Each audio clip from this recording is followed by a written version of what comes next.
আজ তোমাদের সঙ্গে শেয়ার করছি পুঁই শাক দিয়ে পাঁচমিশালি তরকারি।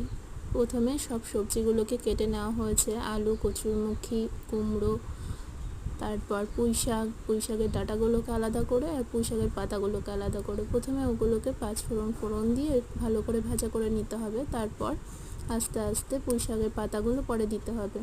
আর জিরে আর ধনে ভাজাটা তুলে রেখেছিলাম, সেটা শিলনোড়াতে ভালো করে বেটে নিতে হবে। এটা নামানোর আগে দিতে হবে আর ভালো করে বাটতে হবে যাতে কোনো দানা না থাকে, তাহলে স্বাদটা ভালো হবে। এমনিতেও মিক্সির বাটার থেকে শিলনোড়াতে বাটাই মশলার স্বাদটা ভালো হয়। তারপর বড়িগুলো ভেজে রেখেছিলাম, সব ভিডিওটা করা হয়নি। বড়িগুলোকে আস্তে আস্তে এইভাবে ভেঙে নিতে হবে, না হলে ভালো করে মিশবে না তরকারিটার সঙ্গে, তাই জন্য বড়িগুলোকে এখন ভেঙে নেওয়া হচ্ছে। এবার এই বড়ি আর হলো ওই ভাজা যে মশলাটা ছিল